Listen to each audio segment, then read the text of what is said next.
They say a river never forgets. Every ripple carries memory. Every current hides what once moved through it.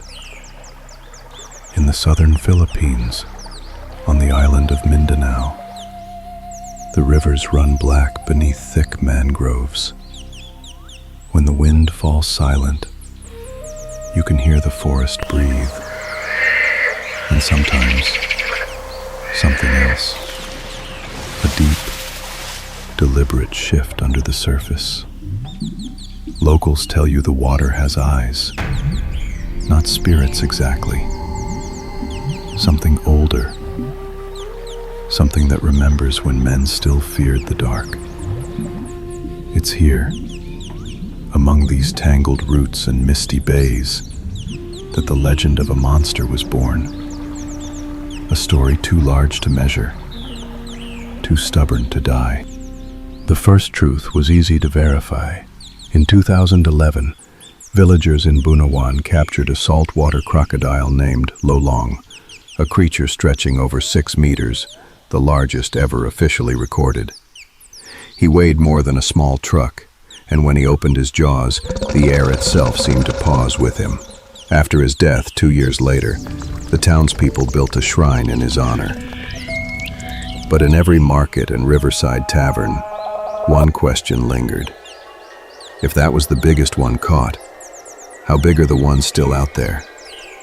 By 2016, fishermen on Siargao Island pulled a bloated carcass from the mangroves, 4.5 meters of muscle and mud.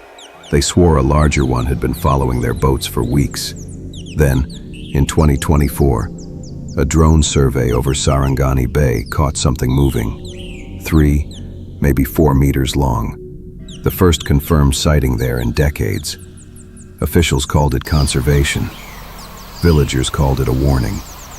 The following year, the internet took hold of the story. A viral post claimed a 30-foot crocodile had been discovered in an abandoned zoo somewhere in Mindanao.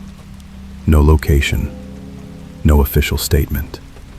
Just blurry photographs, steel bars bent outward, a concrete trench half submerged in floodwater, and what looked like a massive scaly flank. Some said the animal was found dead. Others claimed it broke through the gates before rescuers arrived. A few insisted the zoo itself never existed. But legends don't need coordinates, only repetition. Within days, local pages filled with testimonies. Truck drivers who saw headlights glint off something impossible. Night shift guards who heard dragging sounds along irrigation dikes. A farmer who found hoofprints. And one enormous slide mark in the mud. And just like that, the story gained weight. Not proof, but presence.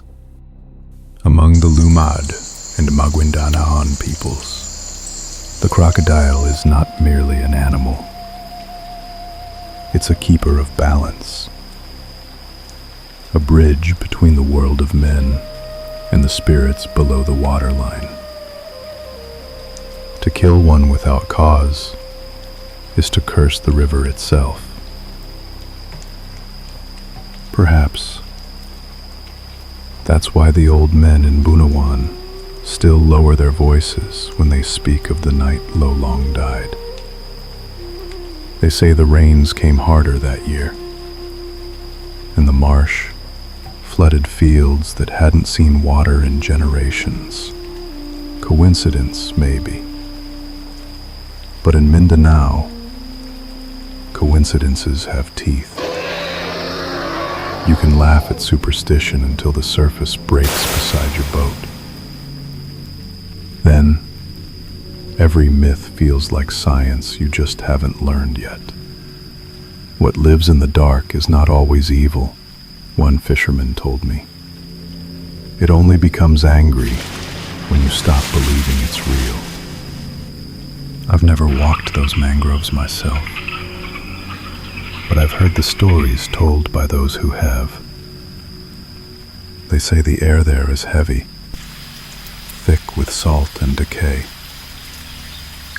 that birds go quiet near the water, and every branch seems to lean inward, as if listening.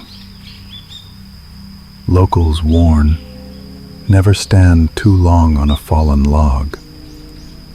The logs here sometimes blink. I don't know if I believe every tale, but I believe in the feeling they leave behind, that certain places remember, and that some silences are older than we are. We measure monsters in meters, but maybe what frightens us most isn't their size. It's their patience. A crocodile can wait hours for the perfect ripple. Decades, perhaps, for the right mistake. And when people vanish near these waters, their names fade faster than the ripples that swallowed them. So what do you think? Was the 30-foot crocodile a hoax, a ghost story for the algorithm? Or could something that size still move through the flooded jungles of Mindanao, hiding where no satellite dares to look? They say myths are just memories that never found proof. But sometimes, proof comes too late, when the river decides to show you what it's been keeping. Have we become so used to screens and filters that we've stopped believing in the things that don't fit inside them? What if legends aren't made up, just misplaced between stories we stopped listening to? Tell me in the comments. Have you ever heard a story that felt too strange to dismiss? One that made you wonder if we really know our own world? Because somewhere between fact and folklore lies the truth we haven't dared to measure. And maybe it's still waiting beneath the surface. Tonight, somewhere in the marshes of Mindanao, the moonlight ripples over Blackwater. You could mistake the reflection for a tree branch until it blinks.